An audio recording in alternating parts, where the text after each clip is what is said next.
Have you ever wondered what it's really like to have a billionaire father? I'm Fontaine. Sanchez-san. And trust me, it isn't the fairy tale you picture. My father owns half the luxury coastline in the Carolinas. He wears a watch worth more than most people's homes. He keeps a Krug breathing by his elbow at dinner the way other men keep a glass of water. And the afternoon, I married a man with grease under his fingernails. My father stood up at my own wedding. In front of 200 guests he had personally invited without my permission, and erased me in a single sentence. No inheritance. No trust fund. Not one share of anything I have built. My husband. Sitting at the very back of the room beside an emergency exit my father had assigned him to. Smiled and gave my father 4 words back. The whole room went still. My mother cried right on schedule. My older sister Brooke filmed it for her 200,000 Instagram followers. And none of them, not a single person in that room. I knew where my husband actually worked, or what I had quietly built on my own while they laughed at me. 6 months later, they would find out in front of 500 people at the worst possible moment for my father's empire. Welcome back to Hidden Family Revenge. The channel where the people who underestimate you learn far too late exactly who they were dealing with. If a story has ever pressed on a bruise you forgot you had, you are in the right place. Drop a comment and tell me where you are watching from. And subscribe, because this one earns it. Now let me take you back to the dinner where my father handed me an ultimatum and called it love. The dinner happened on a Thursday at the long table that looked out over the water my father liked to say he owned. He didn't own the ocean. He just owned the view. The resort. And most of the people sitting at the table that night. A bottle of Krug breathed by his elbow. His Vacheron caught the candlelight every time he reached for the oysters. Which he did slowly. The way men do when they want you to wait. I've arranged for you to meet Preston Vance on Saturday, he said, not looking up.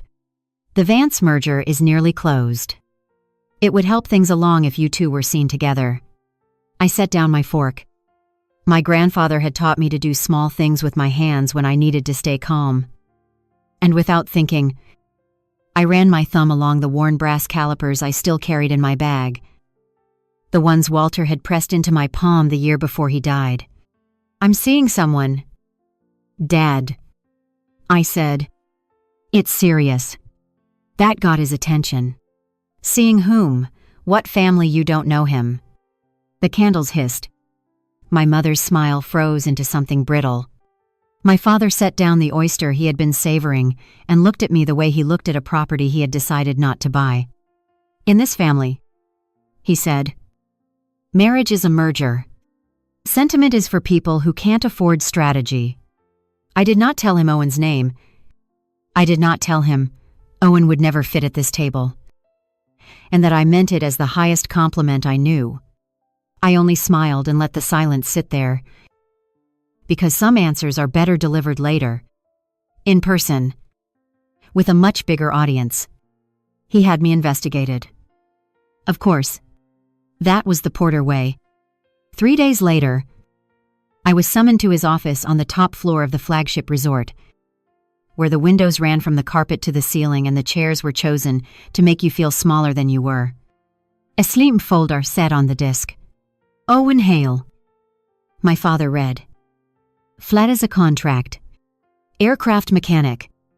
Rents a hangar at a regional field. No real estate. No assets to speak of. No family connections worth the ink. He closed the folder and looked at me. This is what you're throwing the Vance merger away for. A man who fixes other people's engines for a living. He's a good man. Good men don't build legacies. Fontaine. They get hired by the people who do. He stood and walked to the glass. Hands behind his back. Let me be clear. So, there is no confusion later. Porters don't marry mechanics. I had heard that flatness before. The day he refused to pay for my engineering degree because it was a lurid little hobby for a Porter daughter, I had paid for it myself. Nights and weekends. and I had built things with my own 2 hands, while my sister Brooke was handed a debut and a wardrobe. You taught me to build things. Dad, I said evenly.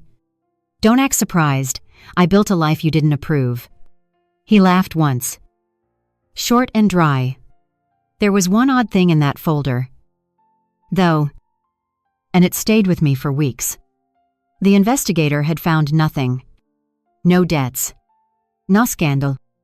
No past. For a man as ordinary as my father claimed, Owen was... His record was strangely, deliberately clean. And I did not yet understand why. I had met Owen 4 months earlier. And not at a party. I met him at work. Which is the only place I have ever felt entirely like myself. A regional airfield in eastern North Carolina had hired my firm to assess the structure of an old hangar before they expanded it. And I spent a morning crawling its trusses with a flashlight and a notebook. The whole building hummed. There is a sound a turbine makes when a jet spools up 2 bays over. A low-climbing whine you feel in your sternum before you hear it. And I loved it, the way other people love music.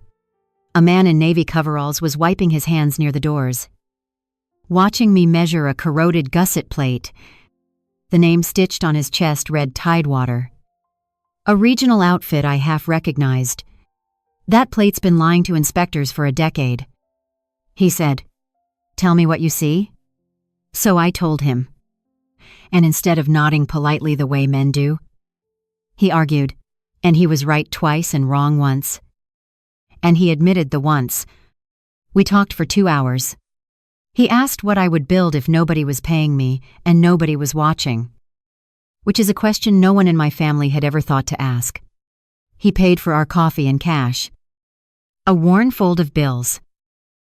And steered us away from the nice place down the road toward a diner with cracked vinyl booths.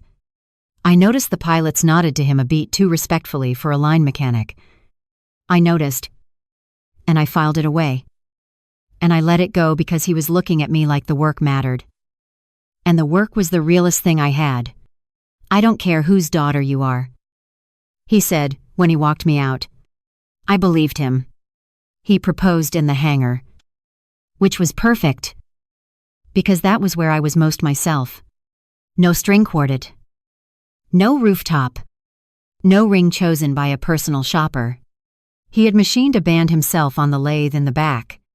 Simple titanium. Slightly imperfect at the seam. And he was nervous in a way I had never seen him.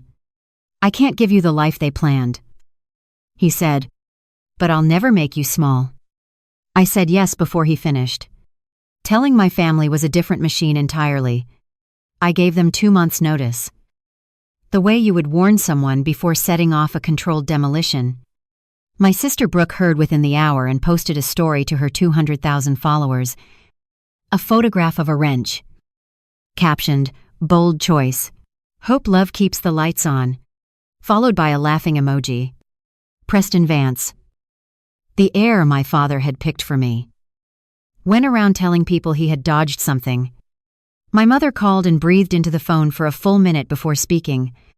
And my father, when he finally called, did not raise his voice, which was always worse.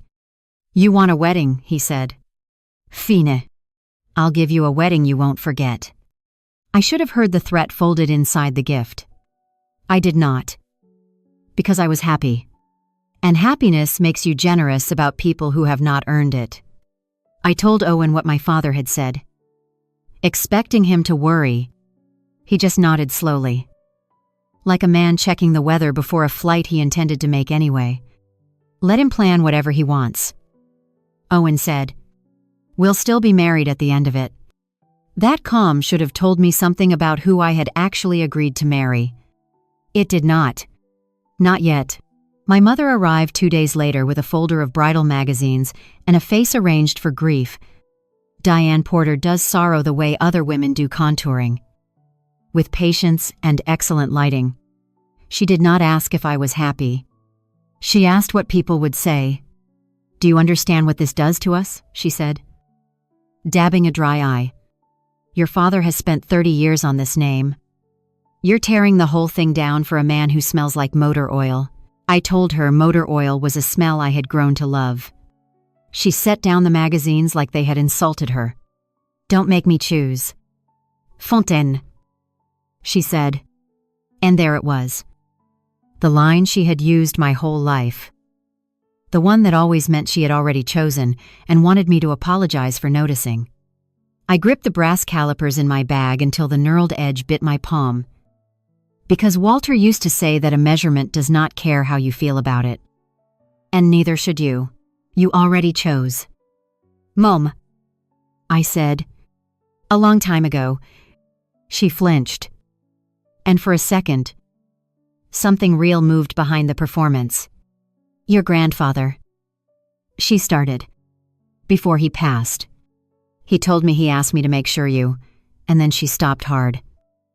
"In the way you slam a drawer, you did not mean to open." "Never mind. Make sure what I asked. It doesn't matter now." She gathered her magazines and her grief and left, and I sat there a long time afterward, turning that unfinished sentence over in my hands like a part that did not fit any assembly I knew. Walter had asked her to make sure of something about me, and she had decided I was not allowed to hear the rest. The first card declined at a fabric shop. Of all places. While I was paying for swatches. Then the second. Then the small advisory stipend I earned consulting for the family foundation simply stopped. No email. No call. Just a number that turned to zero overnight. By the end of the week, my father had pulled every thread that ran back to him. The way you would repossess a car at midnight so the neighbors would not see. The society friends went quietly, which hurt worse than if they had slammed doors. A text from a woman I had known since prep school. "So sorry, Baba. You understand Daddy does business with your father." Another. "Nothing personal." 28 years of birthday parties reduced to a line item someone decided not to keep. Here is what my father misjudged. And it is the same thing. Arrogant men always misjudge. He thought cutting my access was the same as cutting my legs. I did not cry in that fabric shop. I went home, opened a spreadsheet, and did what I had been trained to do, which is calculate load before panic. Rent, groceries, my own modest savings, the consulting contracts I could chase that had nothing to do with the Porter name. The math was tight, but the math held. Owen found me at the kitchen table that night and offered, gently, to cover everything. I told him no, and I meant it. I need to stand on my own feet first. I said, "Then you can stand next to me." He did not argue.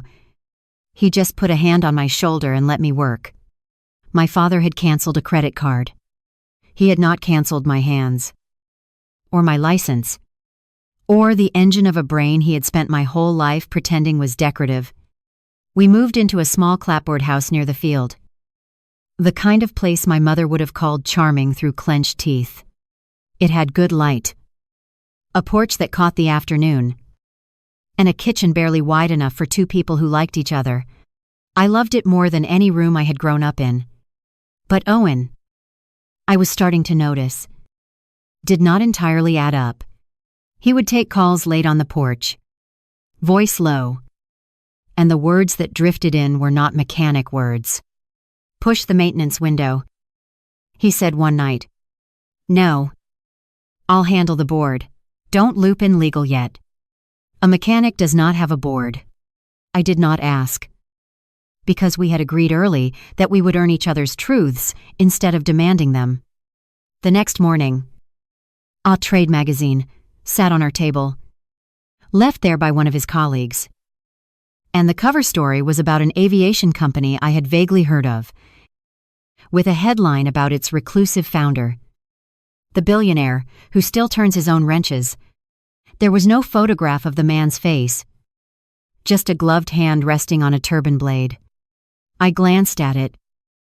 I thought it was a nice story about somebody else, and poured my coffee.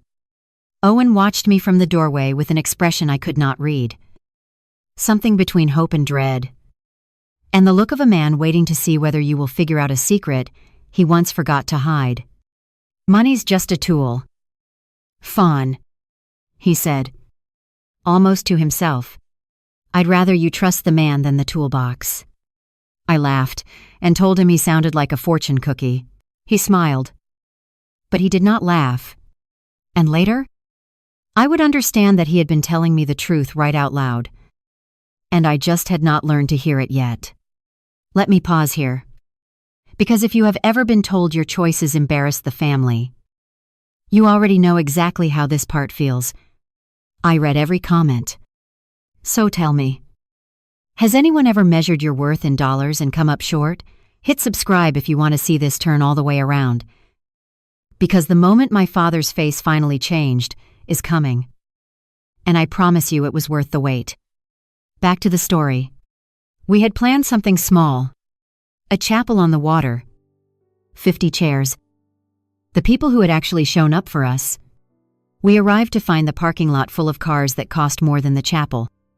My father had invited 200 of his world. Uninvited. And seated them himself. He had even had a seating chart printed. A thick cream card on an easel by the door, and when I found my own family's table, I understood the message. He had placed Owen at the very back, beside the emergency exit, under a hand-lettered placard that read, "Guest, not groom." The room smelled of expensive perfume and quiet contempt. Preston Vance was there, leaning against a column with a glass of something amber. Watching me the way a man watches a deal he is still hoping to salvage. My mother sat in the front row in funeral gray. Brooke had her phone up before I had finished walking the aisle. Filming. Narrating softly to her followers. I found Owen by the back exit. Exactly where the chart had banished him. And he was the calmest person in the building. Your dad has a flair for theater. He murmured. He does. I said. He always saves the speech for the end. We were married anyway. The vows were ours. Plain and true. And for 90 seconds the whole machine my father had built fell away. And it was just the two of us. And a tired officiant. And the water outside the windows. Then I heard it. The small bright sound of a knife tapping crystal, and I turned. And my father was rising from his seat at the head of a table he had appointed himself master of, lifting a glass, clearing his throat, smiling like a man about to do you an enormous favor. A toast, my father said, and the room went obediently silent. Because that is what rooms do for men like him. To my daughter and to her, he paused, savoring it. Her husband. The pause did the work an insult would have. I built everything we have from a single motel, my own father lost. He went on, pacing now, glass in hand, the governor's wife watching from table 4. Every dollar, every door, earned, and I had one hope, that my daughter would carry it forward with someone worthy of the name. He stopped beside Owen, looked down at him, at the clean but unfancy suit, the careful hands. Instead, she chose a grease stain on the family name. A few people laughed. Phones came up. I felt Brooke's camera swing toward me. Hungry. So let me be useful, my father said, turning to face his audience like a man delivering good news. As of today, Fontaine is no longer a porter in any way that matters. No inheritance. No trust fund. Not one share of anything I have built. She is a mechanic's wife. And she may enjoy the life she has chosen. He let it land. The room held its breath, waiting to see if I would break, which is the only entertainment that interests people like the ones he had invited.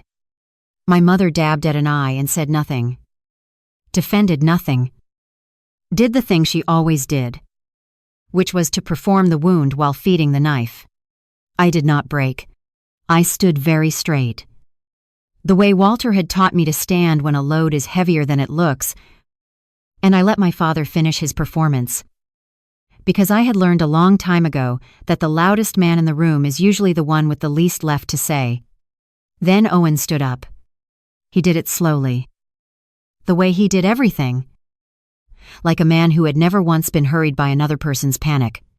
He buttoned his unremarkable jacket and faced my father across that ridiculous room. And he smiled. And the smile was the thing that made the back of my neck go cold. Because it was not angry. It was patient. "Thank you for the toast. Mr. Porter," he said. And his voice carried without effort. "And thank you for the inheritance speech." My father waited for begging. "We don't need it." 4 words. Plain as a toxpic. The room rustled. My father laughed too loud. "You don't need it. You rent a hangar." "I do." Owen said, "Best money I spend." "And what exactly do you imagine you bring to my daughter's life?" Owen considered the question seriously. As if it deserved it. "Respect," he said. "And the truth. When she's ready for it." At a table near the windows, an older man in a quiet, beautifully cut suit rose and inclined his head toward Owen. Just slightly. The way you would salute a captain. I would later learn he ran Owen's company day to day. My father did not know him from any other guest. And for one flickering instant, my father's certainty wobbled. The smallest hairline crack in all that polished stone. The look of a man who has miscounted something and cannot yet see where. "Porters don't marry mechanics," my father said again, reaching for the line like a handrail. Owen only nodded. "Agreeable. Almost kind. You'll understand my work soon enough." "Sir," he said. "Everyone does. Eventually." Then he sat back down beside me, took my hand under the table, and squeezed it once. And I felt, for the first time all day, that the room was about to belong to us. My father had taken his shot. It was my turn. And I did not reach for a glass or a knife to tap it. I just stood and faced the room he had packed against me. "My father believes a person is worth what they inherit," I said. I used to believe it too. I spent 28 years trying to be valuable to him. I let that sit. I went to the right schools. I learned the right smile. And the most he ever called my work was a hobby. Someone shifted uncomfortably. So I paid for my own degree on nights he didn't know about. And I learned to build things that hold weight. Real weight. The kind that doesn't care about your last name. I looked at my mother, who could not look back. Today I didn't lose a family. I just stopped auditioning for one. There was a silence. And then, from somewhere near the middle of the room, a single pair of hands began to clap. And then another. And then, a surprising number. Not everyone, but more than my father expected. Including, I noticed, several of his own guests, who had perhaps spent their own years auditioning for someone. "The door is right there," I said gently. "If you came for a tragedy, I'm sorry to disappoint you. This is a wedding. Stay and celebrate. Or, go." My father's jaw worked. He had built a room to watch me crumble. And the room had quietly, mutinously declined to watch. About 30 people gathered their things and left. More than 200 stayed, which was the one outcome he had not planned for. Because men who only understand leverage never understand that some people respond to dignity, and that dignity, it turns out, is contagious, in a way contempt never is. My father left then. My mother trailed him. Brooke paused only to film the centerpiece, as if it had personally wronged her. The instant the door closed behind them, the room exhaled. The pressure that had filled it for an hour simply lifted, and the strangers who had stayed began. Awkwardly and then warmly. to act like wedding guests. Someone found the music. The caterer, a local woman my father had not hired, brought out a sheet cake from a bakery in town. White, with a slightly crooked seam of buttercream. And it was the best cake I have ever eaten. Partly because nobody at that table was performing anything. Owen and I danced badly in the cleared space between the chairs. "Any regrets?" he asked. His chin on the top of my head. Not 1 second of it. Even the seating chart. Especially the seating chart. He laughed for real this time. And then his face went quieter. "When the time is right," he said. "I'm going to tell you everything. About the work. About all of it." I pulled back to look at him. "Why not now?" "Because you'd hear it differently now," he said. "And because I want to be standing somewhere that proves it. Not just saying words. I let it go. Because I trusted him. And because the music was good and the cake was gone. And for one evening, nobody was measuring me against anyone. I had no idea that the place Owen wanted to be standing when the truth finally came out would be a stage in front of 500 people. And that the worst seat in the house would belong to the man who had spent the afternoon assigning everyone else's, 2 weeks after the wedding. A lawyer I had never met called and asked me to come in. Her name was Ruth Maddox, and she had represented my grandfather Walter for 30 years before he died. Her office, on the 3rd floor of a small brick building in downtown Wilmington, smelled of old paper and lemon polish. She was 71 years old. She wore a navy blazer over a soft white blouse and a pair of reading glasses on a thin silver chain around her neck. She did not waste a word. "Your grandfather left instructions," she said, sliding a thin file across the desk, "that certain things passed to you only once you married someone of your own, choosing without your father's approval. You triggered that 2 weeks ago." Inside the file was a single object wrapped in cloth, and I knew the weight before I unwrapped it. His brass calipers. The good set. The ones I had watched him use 1,000 times. The twin of the worn pair I already carried in my bag. And a letter. In his careful draftsman's hand. He wrote this 14 months before he passed. Ruth said quietly, "He asked your mother to give it to you. She returned it to me last spring, unopened, and asked me to keep it sealed." I sat very still. I asked her to repeat that. Ruth said, "Very precisely. Your mother returned the letter to me unopened. She asked me to keep it sealed indefinitely. I told her I would keep it sealed only until you triggered the condition your grandfather laid out, which was a marriage of your own choosing without your father's approval. You met that condition. So today the letter is yours." I read the letter twice. Walter had wanted me to have his old machine shop, the cinder block building behind the original motel my father had inherited from him in 1989, the place where Walter had taught me to measure and to weld and to listen to a piece of metal before I put a tool to it. And something else, a 12% stake in a small structural components company Walter had quietly funded years earlier. A company that, the letter noted in his blunt way, had licensed that damping bracket you sketched in high school and never thought twice about my patent. The one I had filed as a broke undergraduate engineering student at North Carolina State, with a small fee paid by Walter on a Saturday morning in his shop, and forgotten about within 6 months. "Has this been earning?" I asked. Ruth's mouth twitched. "For about 6 years. So here is the concrete thing I want you to hold on to." On the way I held those calipers in that office until the metal warmed in my hand. My grandfather had left me a workshop, a share of a company, and a piece of my own teenage cleverness that had been quietly paying somebody for 6 years, and my mother had hidden all of it from me, sealed in a lawyer's drawer for nearly a year. I did not tell Owen the numbers right away. I wanted to sit with them the way you sit with a structure before you trust it. The Porter name had slammed every grand door in the state. But it turned out the doors I actually wanted were the ones it had never reached. A marina, an hour up the coast, needed a failing dock assessed. A community college wanted its old gymnasium rated for a new roof load. A small developer in the next county hired me on a Tuesday and referred 2 friends by Friday. Real work. Done well. Travels by word of mouth in a way no surname can buy. Then I drove out to Walter's old shop.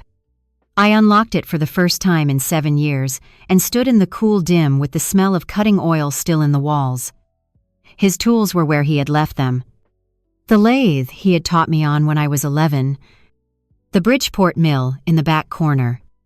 The pegboard where every wrench had its outlined shadow.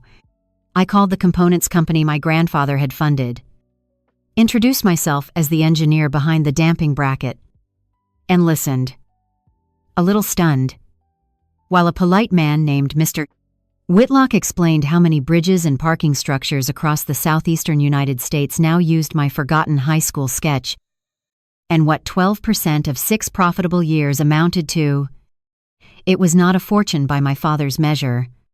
By mine, it was something better. It was freedom I had built myself.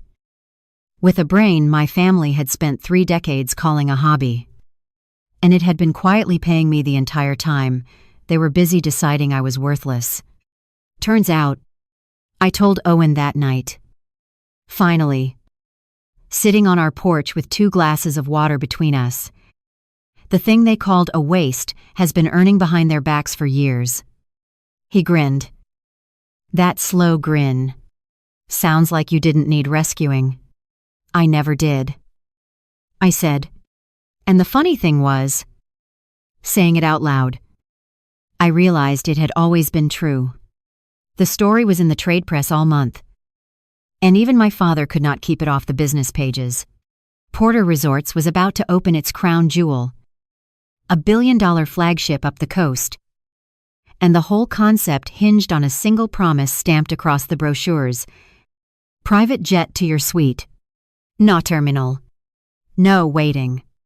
The kind of seamlessness only the very rich pay to ignore. That promise lived or died on one exclusive partner. The company that would own the airfield. The fleet. And the operation behind it. The name printed in every article was Meridian Aviation Group. I read it the way you read a word you have seen somewhere harmless. In a trade headline. On a hangar sign. And underneath. The detail every reporter circled. My father had been chasing Meridian's signature for nearly 2 years, courting a chairman so private that not one of them had ever met him face to face. The contract was reportedly days from closing. And without it, the flagship could not deliver the one thing it had already sold to a waiting list of billionaires. That evening, Owen came in from the porch. And somewhere across the field, a jet spooled up.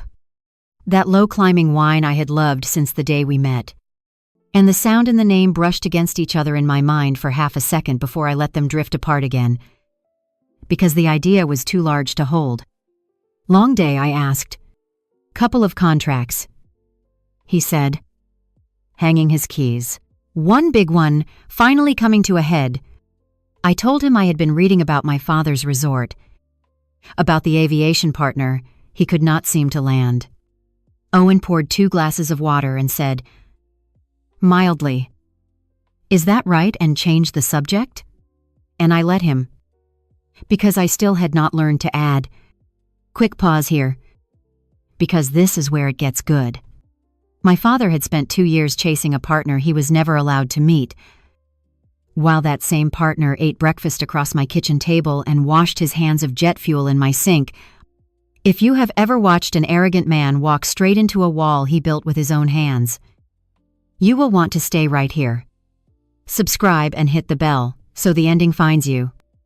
Now, the grand opening. Owen sat me down on the porch the following Sunday.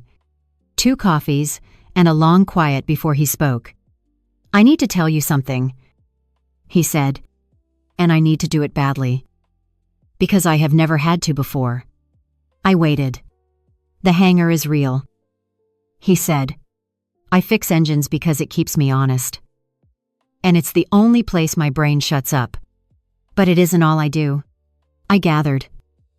I said, And he almost smiled. I'm not poor. Fawn. I'm the opposite of poor. In a way that's hard to explain to someone over coffee. He turned his cup in his hands. I built a company from one airframe and a lease I couldn't afford. It grew. It grew a lot. And at some point, I stopped letting anyone photograph my face. Because the second people learn what you're worth, they stop telling you the truth. And they start selling you a version of themselves. He looked at me. I needed to know somebody could love me before they ran the numbers. You did. You loved a mechanic. Do you have any idea what that's worth to a man like me? I thought about the late calls. The pilot's deference. The magazine cover with the gloved hand. Pieces I had refused to assemble because the picture was too big for our small kitchen. Are you about to tell me your company's name? I asked. Not yet. He said, I want you to see it. Not hear it. There is an event in 6 weeks. I want you on my arm. You will understand everything when we walk in. He reached into his jacket and set an envelope on the table between us. Heavy cream stock. Embossed in gold. The invitation inside was for a grand opening. And the host listed at the bottom was not Porter Resorts at all. It was the aviation partner my father had been begging for 2 years to meet. I never lied about who I am. Owen said softly, I just didn't hand you a price tag. I did not sleep that night. I lay listening to Owen breathe and ran the arithmetic I had been refusing to do for months. At 2 a.m, I got up, sat at the kitchen table with my laptop, and searched the name on the invitation. Meridian Aviation Group. Founder. Chairman. The results were a wall of the same frustrating sentence. Exclusive? Private? Has never appeared publicly. One profile called him the billionaire who still turns his own wrenches. And there it was again. That photograph of a gloved hand resting on a turbine blade. No fazzi. Just a hand I had watched do that exact thing 100 times in a hangar that smelled like home. I sat very still. The coveralls that said Tidewater, which one search now told me was a Meridian subsidiary. The cash. The way pilot straightened when he walked the line. The board he was not supposed to have. The maintenance windows he pushed with a single sentence on a porch, asked innate. A man does not casually reschedule an airline's maintenance unless the airline, in some real sense, is his. I thought about my father in his glass office, 2 years deep into chasing a signature, never once permitted to see the face of the man who held it. And I started, quietly, in the dark, to laugh. Not cruelly, but the way you laugh when an enormous structure you could not see finally resolves into a shape that was obvious all along. My husband was the chairman. My father had spent 2 years on his knees, in the most expensive way a powerful man can kneel, begging the very person he had called a grease stain at my wedding. I closed the laptop. I did not wake Owen. I sat with it until the windows turned gray. And somewhere across the field, a jet spooled up for an early departure. That climbing whine, and for the first time, it did not sound like music to me. It sounded like a countdown. My family, sensing the opening of their flagship and a chance to tidy the family image before the cameras arrived, made one last coordinated push. Preston Vance, still smarting from being passed over for a mechanic, started a quiet campaign in the right circles. The kind of campaign that travels on cocktail napkins. Owen was a gold digger. He suggested. A grease monkey who'd married up and gotten lucky. It was an elegant lie. And it had exactly the wrong target. Though Preston could not know that yet. Brooke. Never one to leave a trend unmonetized. Reposted her old wedding footage with fresh commentary. Milking my father's toast for laughs from an audience that grew by the day. She did not realize she was distributing the very clip that would soon end her father's good name. But that is the thing about people who film everything. They never imagined the footage turning around to face them, and my mother called, sweet as poured honey, to tell me there was still time. Your father hasn't formally changed the will. She said, if you come home before the opening, before the press, we can put all this behind us. People are talking. Fontaine. Not are you happy? Not I'm sorry I hid your grandfather's letter for a year. Just people are talking. And the cameras are coming. And you are a stain we'd like to clean before the photographs. I held the phone and felt the old pull, the 28 years of wanting her to choose me. And then I felt it loosen. Because I finally understood it had never been a choice she was capable of making. I'll be at the opening. Mom, I said, but not the way you think. She took that as a yes, as a daughter coming home, and hung up, pleased. And I let her. Because some people only hear the version of you that is convenient, and there is no point correcting them before the proof arrives. Here is the part I am proudest of. And it has nothing to do with my husband. A few days after my mother's call, my own firm got an email that made me put down my coffee. The general contractor on the flagship resort needed a structural engineer of record for the signature overwater pavilion, the cantilevered glass room jutting out over the surf that every brochure photo featured, and a colleague had recommended me by name, not knowing or caring that the resort was my father's. I drove up, walked the steel, and found 2 connection details I would not sign without correcting, which meant the most photographed room in my father's billion-dollar dream could not legally open to the public until my stamp went on the drawings. And my stamp went on nothing.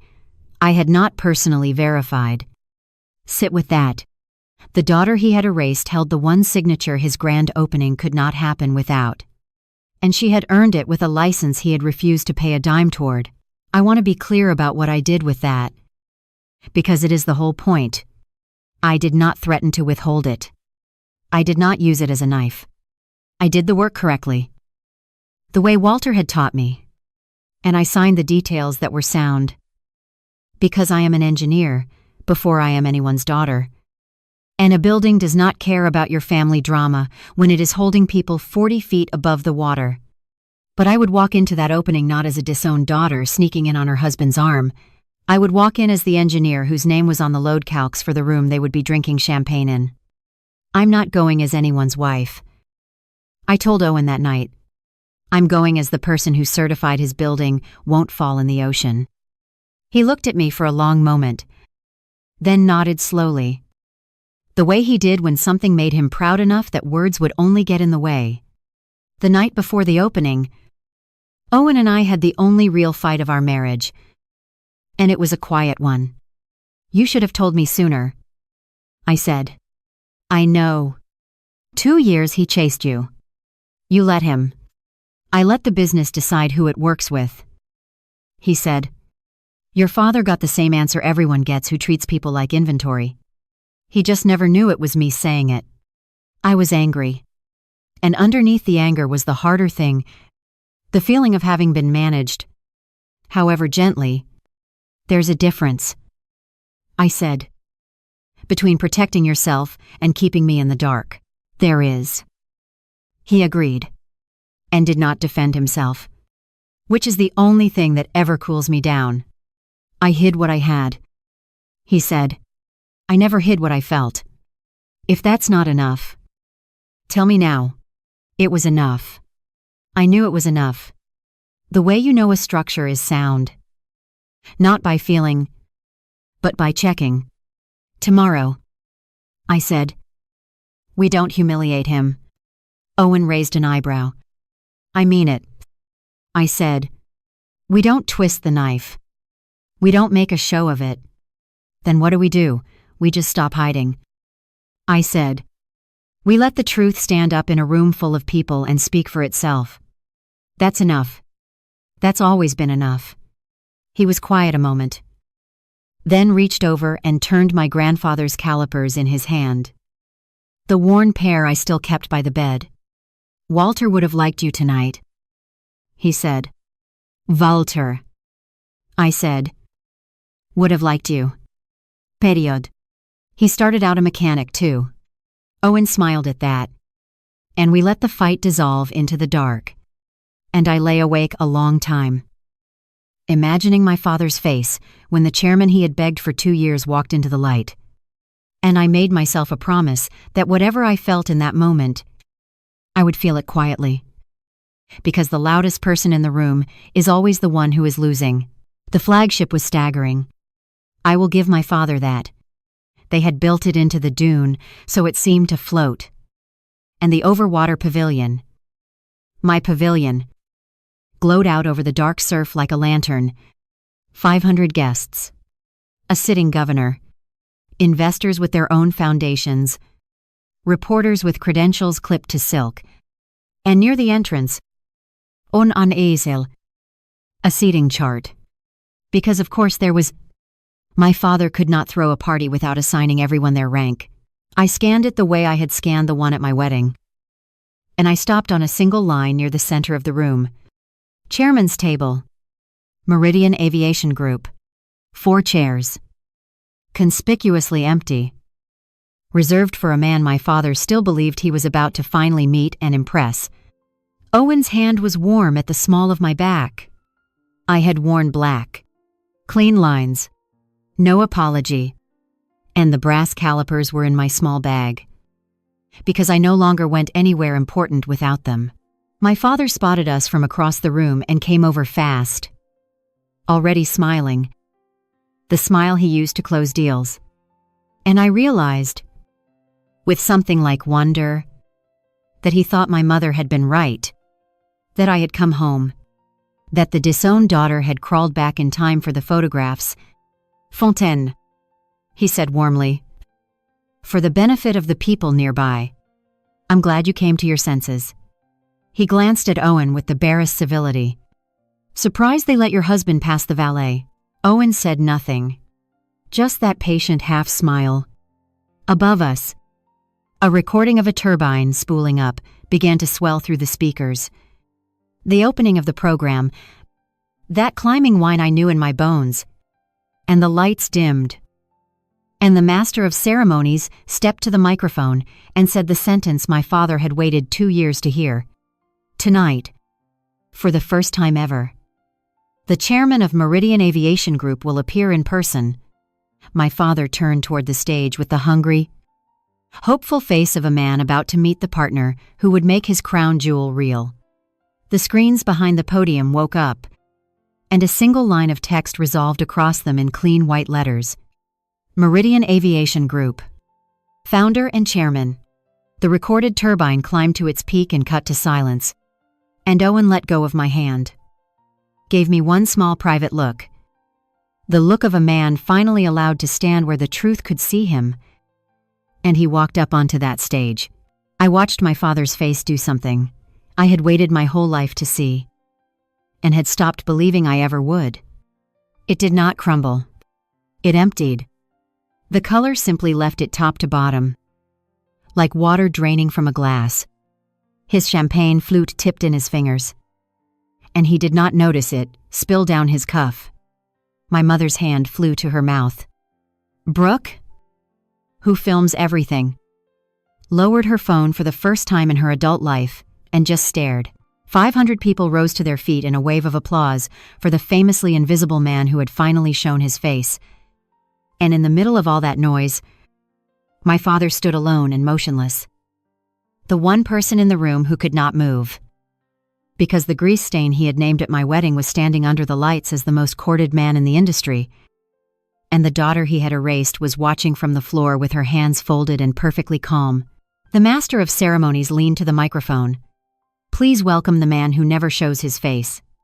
Owen Hale. And Owen. My husband. The mechanic from the hangar that smelled like home. Looked out over the wreckage of my father's certainty and began very quietly to speak. Owen's remarks were short and entirely professional. He thanked the crowd. Talked about the people who actually turned the wrenches. And said nothing at all about my family. Which was its own kind of devastating. When he stepped down, The room surged toward him. Investors. And a senator's aide. And a magazine editor. All of them suddenly desperate to know the man they had been guessing about for years. My father got there first. Because desperation is fast. "Owen," he said. Hand extended. Voice pitched warm for the listeners around them. "This is wonderful." I always told Fontaine she had impeccable taste. He did not take the hand. About the partnership. My father pressed. "The flagship. Our 2 years of conversations. Surely now that we're gestured vaguely. Family. We can finalize the terms tonight." Owen looked at the extended hand, then at my father's face, and answered at a volume calibrated to carry just far enough. "I received your proposal. Mr. Porter," he said. "Months ago. I declined it. But why? It's the obvious deal. Because Meridian doesn't partner with people who treat their family like inventory to be written off in front of an audience." He said it without heat. Which made it worse. Behind him, on the easel, my father himself had insisted on. The chairman's table sat with Owen's name on the little card. Plain and undeniable. 4 empty chairs that had been waiting all night for the man my father had called a stain. And here is the measurable part. The part that turned a humiliation into a reckoning. Without Meridian. There was no private jet to the suite. No fleet.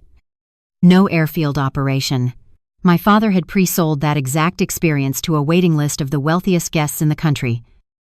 And now he had a billion-dollar building and nothing to fly into it. "You had a chance to welcome me," Owen said. "You chose a microphone instead." My father turned from Owen to me, and now the deal-closing warmth was gone. And the old fury was rising in its place. The heat he had always used to fill a room. "You did this," he said, low and shaking. "You planned this. You let me stand up there." And his voice climbed. Heads turning. "You humiliated your own father in front of 500 people. This was the moment the outline of my whole life had been building toward. And I had promised myself I would meet it quietly. Because the loudest person in the room is always the one who is losing. And tonight, that was not going to be me. I opened my small bag and took out my grandfather's brass calipers, worn smooth from 40 years of his hands and a few from mine, and I held them up where the light caught the metal. "Do you know what these are?" "Dad," he stared at them. Not understanding. "They were Walter's. Your father's. The man who started everything you own in a machine shop with grease under his nails." His jaw tightened. "You stood up at my wedding and said, 'Porters don't marry mechanics.'" I let the calipers turn slowly in my fingers. The first porter who ever mattered was a mechanic. You just spent your whole life pretending you weren't his son. The crowd had gone very quiet. A reporter's recorder was up. My mother had stopped performing and gone pale and real. "You said no inheritance." I went on. Even and unhurried. "Good. I was never going to inherit you. I was going to outbuild you." And then? Because it was true. And because he needed to hear it from the daughter he had called decorative. I told him the one thing that took the floor out from under him entirely. "By the way," I said, "the overwater pavilion you'll photograph tonight. It doesn't legally open without my engineering stamp. I signed it this afternoon. You're welcome. I do good work. I always did." The fallout moved faster than my father's PR team could. By the time the valet were bringing cars around, Brooke's old wedding clip, the one she had reposted for laughs all month, was circulating again with brutal new context. Here was a man calling his son-in-law a grease stain. And here was that son-in-law revealed as the chairman whose signature the man had begged for. The internet did what it does. 2 of my father's investors found reasons to leave early, and one murmured on his way past, "Gerald, we'll need to revisit terms." The governor's photographer was quietly redirected away from the family. Owen found me near the windows of the pavilion I had certified, the surf glowing beneath the glass. And he did not gloat, because that was never who he was. "You okay?" he asked. I thought about the 28 years, the canceled cards, the sealed letter, the room my father had built to watch me break. "I'm better than okay," I said, and I meant it in a way that had nothing to do with the chaos behind us. I leaned into him and I said it quietly. Just for us. The same 4 words Owen had said at our wedding, when he had nothing my father respected and did not care. "We don't need it." Only now, it was not a defense. It was just a fact. The truest one I owned. Because somewhere in the last 6 months, the math had quietly come due. My grandfather's 12%. My forgotten patent earning for 6 years. The firm I had grown on nothing but good work and word of mouth. I had been independent before I ever learned who Owen was. And that, more than any reveal on any stage, was the thing my father would never be able to disinherit. Because he had not given it to me. And you cannot take back what you never had the wisdom to grant. My mother caught me by the coat check.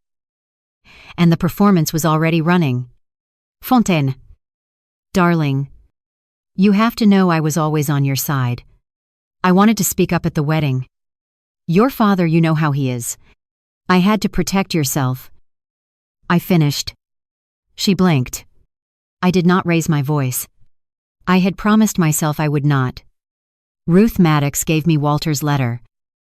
"Mom, the one you sealed for a year? The workshop? The company? All of it. You hid my grandfather's last wish from me because it might have made me less dependent on Dad's approval." Her mouth opened and closed. "You used to say, 'Don't make me choose.'" "Fontaine." I held her eyes.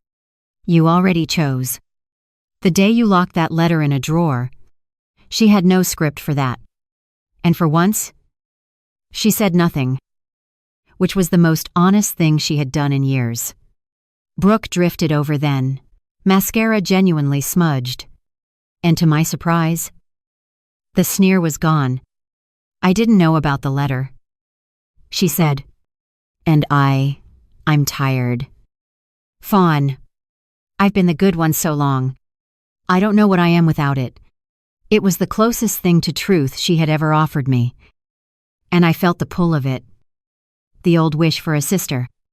But a near truth at the finish line does not erase the camera she had held up at my wedding.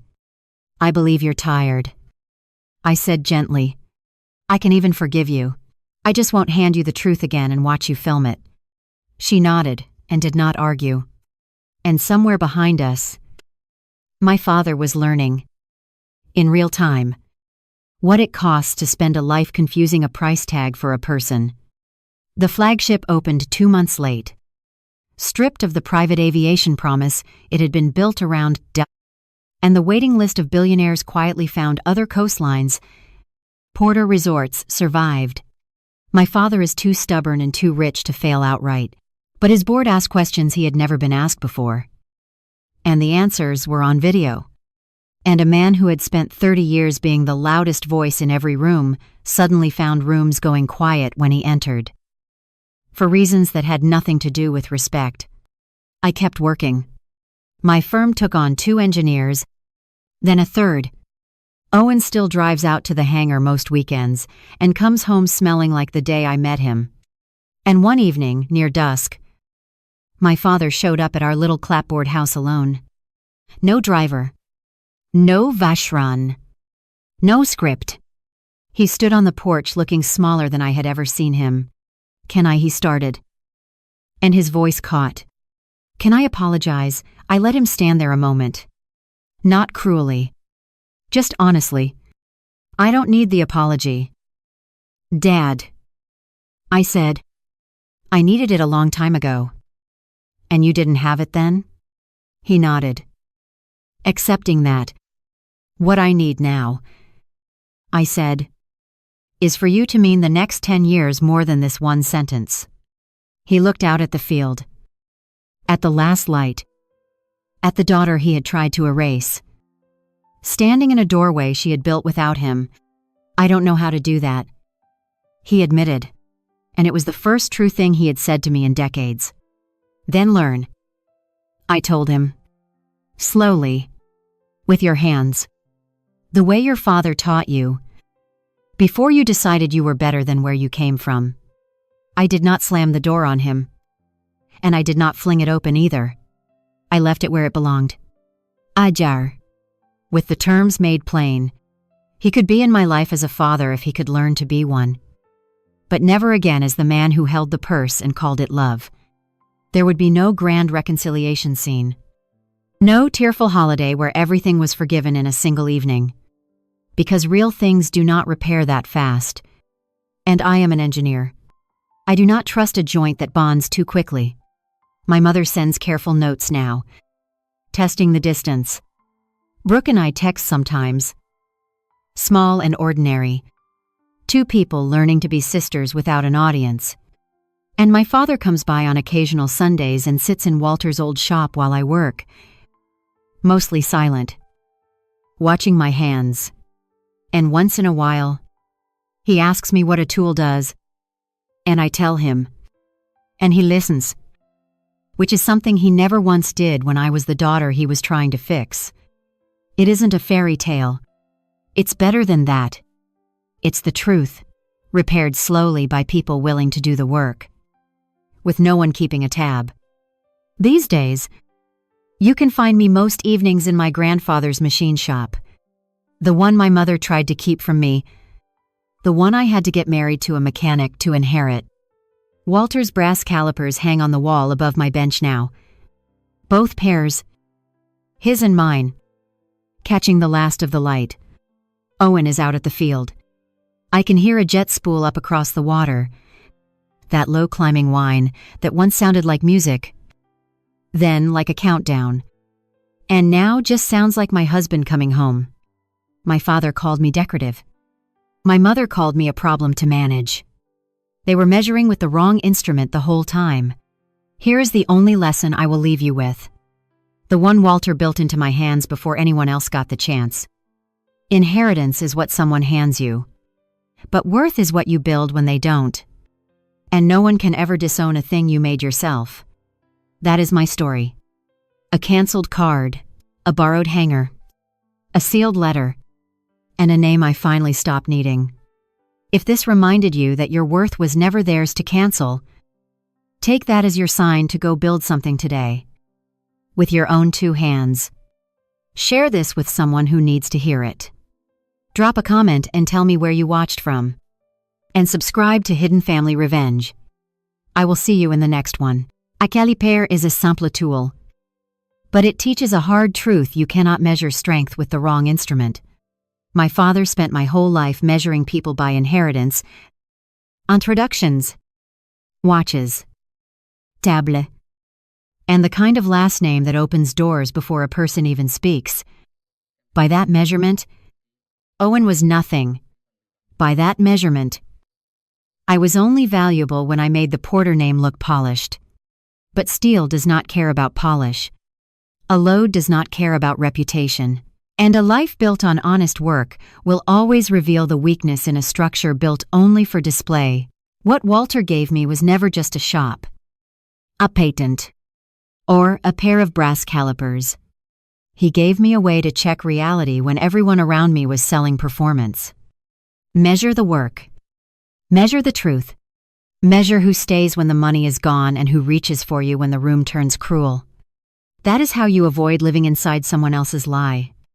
Not by shouting louder. Not by proving yourself to people committed to misunderstanding you. But by building something so real that their judgment becomes irrelevant. Author Nguyen Van Chien.